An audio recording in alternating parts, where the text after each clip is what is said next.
अब जो प्रसंग हम उसी पर आते हैं। अब जैसे एक जिसमें आदरणीय गरीबदास साहिब जी गांव छुरानी जिला दद्दर वाले परमात्मा की प्यारी आत्मा, गांव छुडानी में एक किसान थे, जाट थे और अपना धंधा करा करते खेती बाड़ी का। जैसा भी ऐसी वेशभूषा थी जैसे आम हरियाणा की धोती कुर्ता पहना करते थे, बिल्कुल एक सिंपल किसान जैसे होते हैं। और हमने संत की परिभाषा मान रखी है, दाढ़ी बढ़ा रखी हो, सिर पर बड़ी बड़ी जटा हो, शरीर पर तन पर राख रमा रखी हो कि तो धूने ला कर बैठा हो, या लाल पीले कपड़े कर रखे हो, या कति मुंड मुंडवा रखा हो, 2-4 तलक ला रखे हो, गले में 5-7 माला पैर रखी हो। तो हमने संत की वेशभूषा ऐसी मान रखी थी। और गरीबदास साहिब जी को परमात्मा मिले, सतलोक दिखाया, वो मूल मंत्र दे दिए सारे, वो भक्ति करा करते थे। और परमात्मा ने कहा था कि जो 12वां पंथ गरीबदास का आवेगा उसमें मेरी महिमा की वाणी पुनः प्रकट होगी। तो गरीबदास जी के द्वारा परमेश्वर ने अपना यथार्थ ज्ञान पुनः प्रकट करवाया, क्योंकि उनको मालूम था कि कबीर सागर के अंदर ये कबीर के 11-12 पंथ कुछ घुसपैठ करेंगे और यथार्थ ज्ञान को कुछ उसमें फेरबदल कर देंगे। तो परमेश्वर ने दोबारा वो ज्ञान कवा दिया और ऐसी जगह सुरक्षित रख दिया।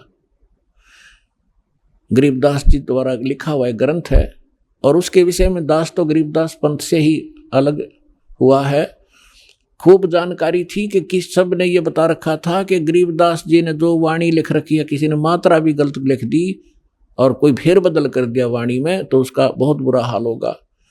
एक संत ने दालदास नाम का एक संत था, उसने गरीबदास जी की वाणी में एक ऐसी, जैसे अपने बच्चों को माता पिता भी गाली दे देते हैं, तो वो उसमें अच्छी कुछ भाषा लिख प्रयोग कर रखी है धमकाने के लिए कि चेतावनी में चूक नहीं और क्या देऊं गाली, कि कहना था बहुत कुछ कह दिया और गाली दूं तुम्हारे को, इस तरह के और भी कुछ है। तो उसने सोचा कि ये अभद्र से शब्द है, इनको निकाल देता हूं। उसने मूल ग्रंथ हाथ से लिखा जाता था, तो लिख तो पहले रखा था, वो बाद में हुआ था। उसने संशोधन करना चाहा, उसको पैरालिसिस हो गया और उसने सब जगह बता दिया कि इस ग्रंथ की किसी भी वाणी को छेड़ना मत, मेरी दुर्दशा इसी कारण से हुई है। और छुडानी के अंदर उसकी एक अलग से मकान भी बना हुआ, दयालदास कोठी बोल रहे हैं उसने। तो उस परमात्मा ने ऐसा झटका दिया कि गरीबदास के पंथ में इस ग्रंथ साहब में किसी ने 250 वर्ष हो गए, किसी ने मात्रा भी गलत नहीं की, जो आज अपने पास सुरक्षित है। तो गरीबदास साहिब जी ने वाणी लिखवा दी थी। एक गोपाल दास नाम के दादूपंथी संत थे, बने हुए थे, उन्होंने ये लिखा था, ग्रंथ साहब तैयार हाथ से लिख दिया था। गीता के यथार्थ विश्लेषण की जानकारी के लिए पढ़ें पुस्तक गीता तेरा ज्ञानामृत।